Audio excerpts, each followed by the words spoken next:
Assalamu alaikum students. Today we will discuss the examples of flowcharts. Example number 8 is to display the larger one out of the three given unequal numbers. Students, हमें एक flowchart draw करना है in order to find the larger of three given unequal numbers. flowchart में सबसे पहले start लेंगे using terminal symbol. उसके बाद parallelogram है, ये input output symbol है.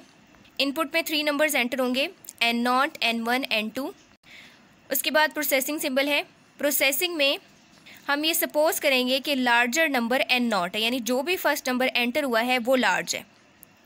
हमने यहाँ पे एक पैरामीटर सेट कर लिया है, सपोज किया है कि लार्जर नंबर N0 है. अब हम N0 से कंपेयर करने के बाद फाइनल लार्जर नंबर तक पहुँचेंगे. उसके बाद डिसीजन सिंबल है. N0 को तो हमने लार्जर डिक्लेयर कर दिया. उसके बाद N1 की टर्न है. अब हम चेक करेंगे डिसीजन सिंबल में N1 is greater then large. अगर तो ये कंडीशन ट्रू है तो इस पाथ में जाएंगे येस में, large is equal to N1. अगर N1 लार्ज से ग्रेटर है, यानी लार्ज यहाँ पे हमने N0 डिक्लेयर किया, यहाँ पे एक्चुअल में N0 है. If N1 is greater than N0 then large is equal to N1. फिर क्या होगा, ये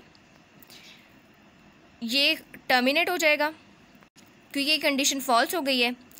अब हम क्या सेट करें, large is equal to N1, यानी कि जो सेकेंड नंबर आया है जो N0 से बड़ा है वो लार्ज है. अब इसको लार्ज डिक्लेयर कर दिया है. अब थर्ड नंबर की टर्न है. थर्ड नंबर को कंपेयर करेंगे लार्ज से. अब लार्ज क्या बन गया N1, तो कंपेयर करें N0 greater than N1, N1 large है. अगर तो कंडीशन ट्रू होती है then large is equal to N2. अब नंबर्स ख़त्म हो गए हैं तो सिंपली क्या होगा, लार्ज नंबर प्रिंट हो जाएगा जो कि N2 है. अब हम डिस्कस करते हैं कि अगर N1 is not greater then large, कि अगर लार्ज नंबर N0 ही रहे, N1 स्मॉलर हो तो नो के केस में क्या होगा. फिर क्या होगा, N1 is not greater then large, तो लार्ज N0 ही है. नो में जाएंगे, नो में जाने के बाद फर्दर चेक करेंगे N2 is greater then large, यानी अगर हम इस पाथ से आएंगे तो लार्ज होगा N1 और अगर हम इस पाथ से आएंगे तो लार्ज होगा N0.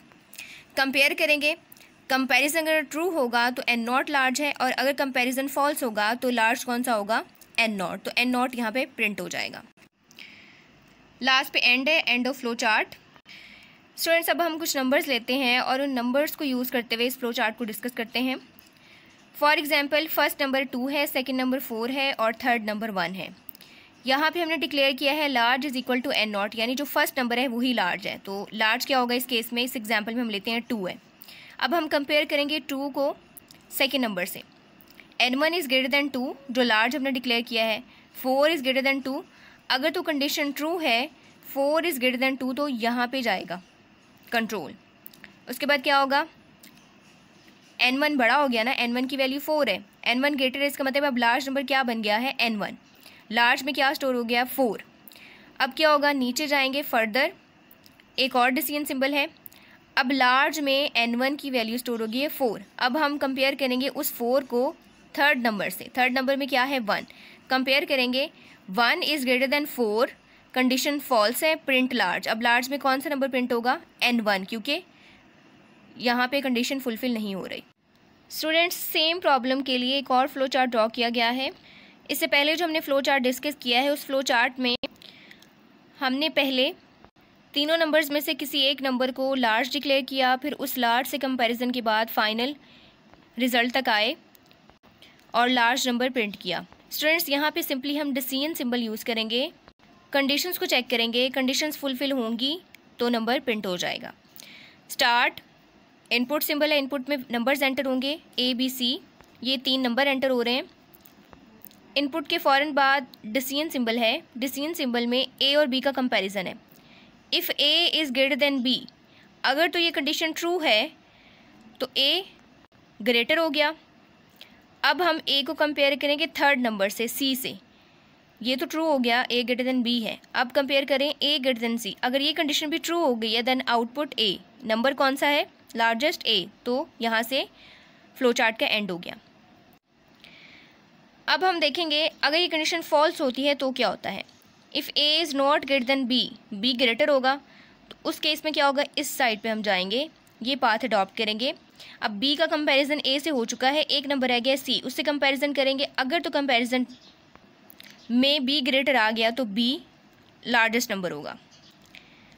अब बी ग्रेटर देन सी, अगर कंडीशन ट्रू है देन आउटपुट इज़ बी, यानी कि B is the largest number. अब हम देखते हैं अगर ये कंडीशन फॉल्स हो जाए, यानी कि B is not greater than c, b a से ग्रेटर है लेकिन सी से ग्रेटर नहीं है, तो क्या होगा, सी इज़ द लार्जेस्ट नंबर और कंट्रोल आएगा यहाँ तक और यहाँ पे प्रिंट होगा आउटपुट इज़ सी, यानी कि लार्जेस्ट नंबर क्या है, सी। उसके बाद अगर ये कंडीशन फुलफिल नहीं होती, ये फॉल्स हो जाती है, a is not greater than c, तो इस केस में क्या होगा, ये पाथ अडॉप्ट होगा, ए बी से बड़ा है लेकिन अगर ए सी से छोटा है, इसका मतलब है कि सी इज़ द लार्जेस्ट नंबर, तो यहाँ से आउटपुट सी और ये फ्लो चार्ट का एंड।